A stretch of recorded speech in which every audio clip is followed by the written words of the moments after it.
Videos! What's up, Merce Nation? My name's Javier Mercedes. I'm going to talk about podcast gear. I've been recording my podcast about a year now.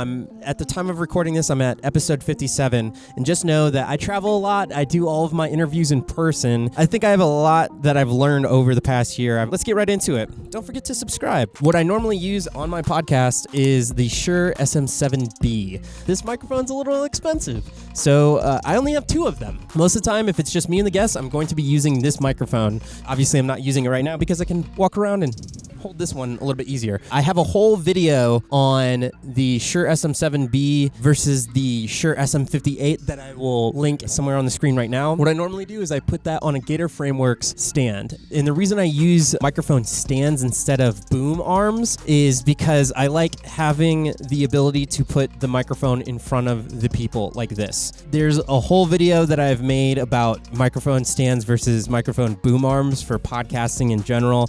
I will link that video. I'm just going to open up my bag. The bag that I use is a Lowell Pro. I really like this bag, especially for traveling. See what kind of trinkets and doodads we have in here. One thing to take into consideration is I'm using my A7 III to record right now. In my bag, I record with the 50mm Sony f1.8. That gets a nice shallow depth of field on the guest. Next thing with my A7 III is I have an Atmos Star. I don't believe they sell these anymore, but when recording my podcast, I wanted to have the option to hit record and not have to worry about the 30-minute time limit. And that's what this guy does. So all I have to do is send the HDMI out of my A7 III and go into this connection right here. And then this is an external recorder. It comes with the 64 gig CF card, and the battery life stays charged for all of my podcasts. My podcasts normally run about an hour to 2 hours. It's a great recorder. The best possible option is to go on eBay and look for this, or I'll try and link something in the description.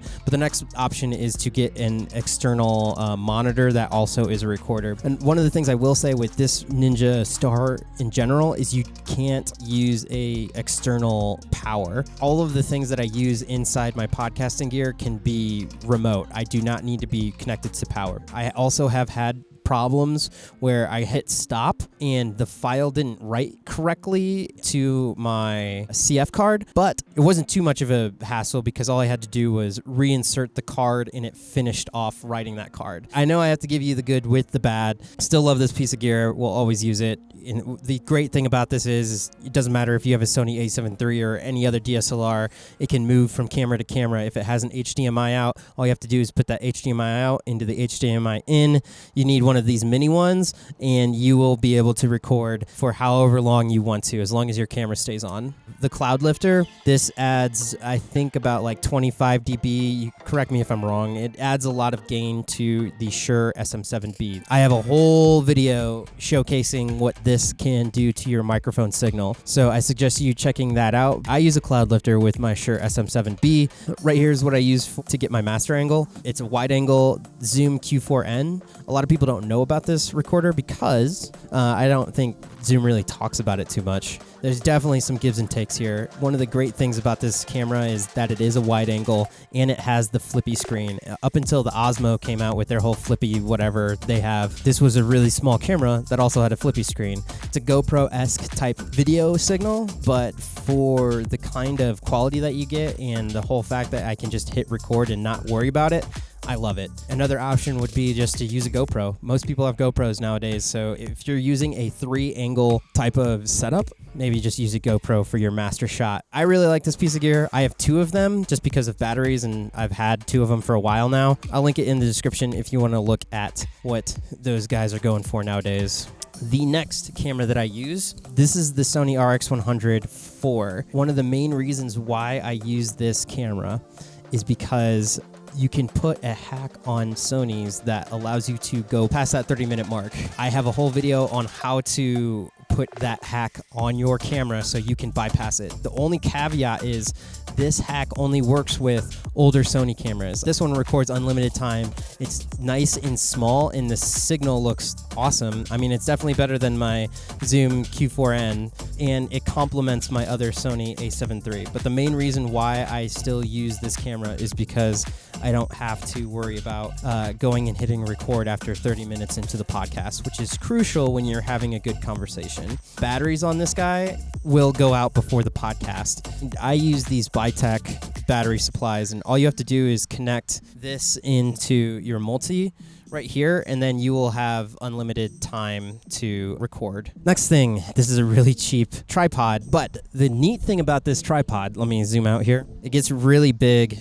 This gets the job done. I actually have 3 of these. They can hold my Sony A7 III, and when I'm traveling, I can use 3 of these to put up. The only caveat is it's just a smidge too small sometimes, but at least it gets up to this high, and you can put the camera on there. I think they're super useful, but there is one other piece of gear that could actually be better than these, but it depends on your environment. It's the Dinkum Systems ActionPod Pro, one of the best gears known to man, and I'll show you why. All you have to do is you just clamp it to things, and then this normally, right now this is for my cell phone.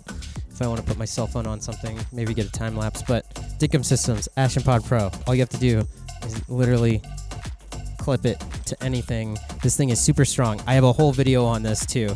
The next thing that I had to tackle besides using these little Polaroid tripods is finding some sort of tripod that I could travel with and throw inside my suitcase at the same time. This is really fun trying to do this. This is what I do for you guys. This travel tripod I really love.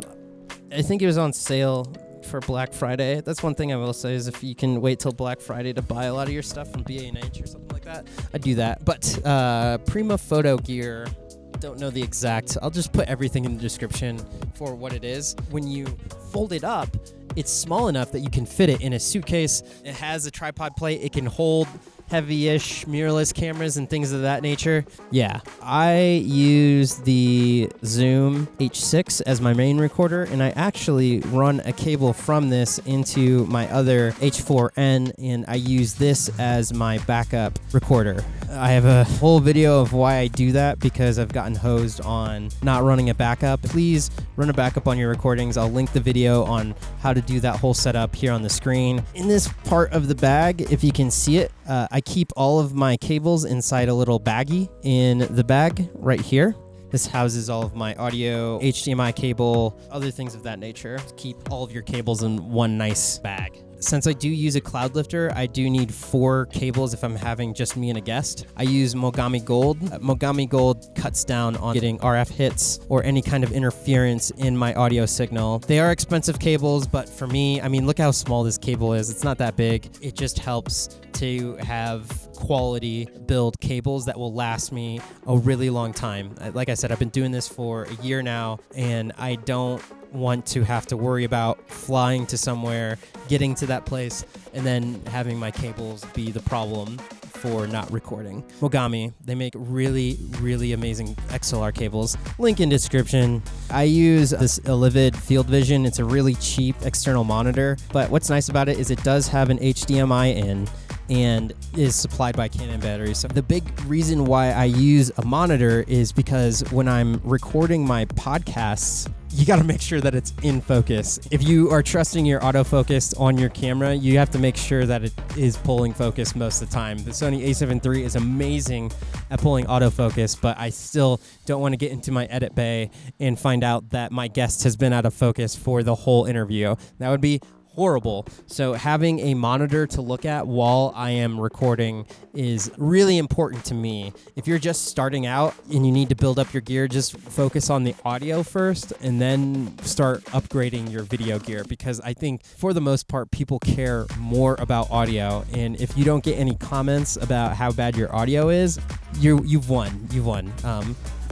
Concentrate more on audio more than the video to begin with. Subscribe, like, a lot of people ask me about this and tried to make this video many times, and every single time I'm like, man, I need to make some sweet B-roll and do all this other stuff, but I just never end up making the video because it takes too long. So I'm just gonna release this, and hopefully you guys like it.